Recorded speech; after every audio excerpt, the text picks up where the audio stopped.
आज मैं आपके सामने एक ऐसी यूनिक कंपनी के बारे में बात करूंगा जिसका इंडिया की मार्केट के अंदर एक यूनिक मार्केट शेयर भी है और ऐसी प्रोडक्ट ऑफरिंग है जो कि एक डिपेंडेबल रॉ मटेरियल है आपके टायर इंडस्ट्री के अंदर। अब आपने नोटिस किया होगा कि इंडिया की जो कार मार्केट है ऑटोमोबाइल सेक्टर के अंदर, उसके अंदर काफ़ी कंपनीज जैसे कि मारुति सुजुकी ने ये बोला है कि 2030 तक हमारी प्रोडक्शन कैपेसिटी अराउंड डबल हो जाएगी। अब इस डबल होने की वजह से कुछ ऐसे कंपोनेंट्स वाले प्लेयर्स जो हैं, जैसे कि हमारे टायर सेक्टर और डिफरेंट डिफरेंट सेक्टर्स के जो प्लेयर्स हैं जो कि ऑटोमोबाइल सप्लाई करते हैं इन कंपनीज को, बड़ी बड़ी कंपनीज को, उनकी भी प्रोडक्शन कैपेसिटी डबल होने की उम्मीद है। प्लस ये एक ऐसा सेक्टर है जहां पे आपका एक सेकेंडरी मार्केट जो है, रिप्लेसमेंट मार्केट, वो भी एक बहुत बड़ा प्ले करती है इस मार्केट के अंदर। क्योंकि गाड़ियां जो शोरूम से निकलती हैं वो तो एक मार्केट है ही बहुत बड़ी, लेकिन उसके अलावा जो आपकी मार्केट में गाड़ियां ऑलरेडी चल रही हैं उनकी भी जो ऑटोमोबाइल की रिक्वायरमेंट्स होती है पार्ट्स की, वो भी एक बहुत बड़ी मार्केट है। तो इस मार्केट की अगर हम कैटेगराइजेशन करें और उसमें से हम ऐसी कंपनीज आइडेंटिफाई करें जो कि इनडायरेक्टली और डायरेक्टली लिंक्ड हो पूरे के पूरे ऑटोमोबाइल सेक्टर के अंदर, तो उसमें से मैंने कंपनी उठाई है NOCIL। कंपनी का जो कोर बिजनेस है वो हमारा रबड़ केमिकल इंडस्ट्री के अंदर आता है।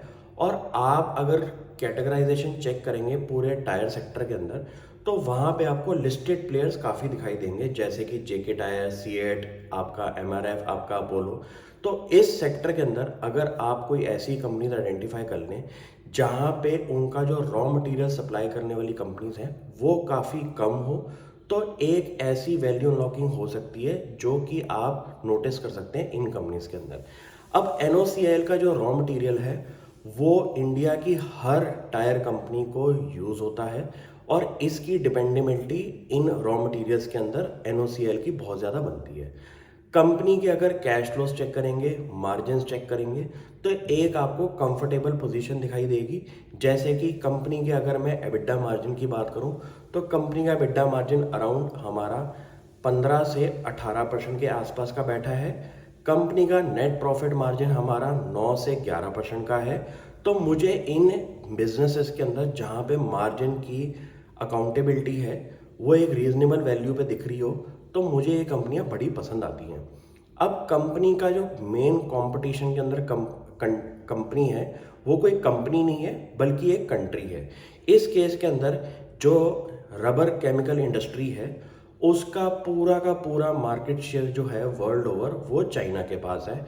और चाइना इस इंडस्ट्री के अंदर अराउंड 80% का मार्केट शेयर अपना बना के बैठा हुआ है।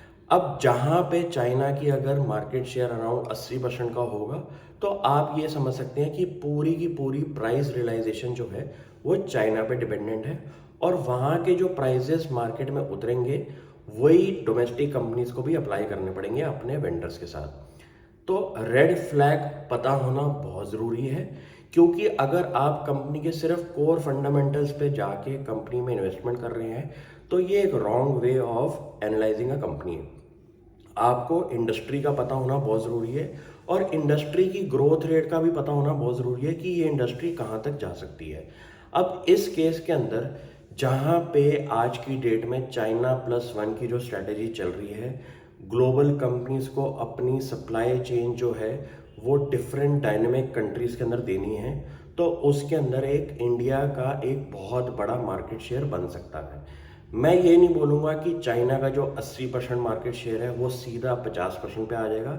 अगर उसका 10% कंपोनेंट भी इंडियन कंपनीज को मिल जाए अगले 10 सालों में, तो एक बहुत बड़ा डोमिनेंट शेयर इन कंपनीज की वैल्यू में दिखाई दे सकता है।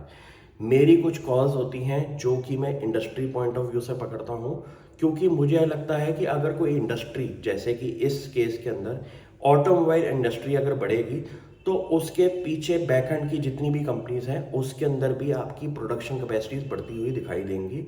और अगर रॉ मटेरियल के अंदर आपका रबड़ यूज हो रहा है जो कि टायर्स का एक बहुत बड़ा कंपोनेंट होता है, तो वहाँ पे NOCL जैसी कंपनी को एक बहुत बड़ी अपॉर्चुनिटी मेरे हिसाब से अगले 5 से 7 सालों में बनती हुई दिखाई दे सकती है।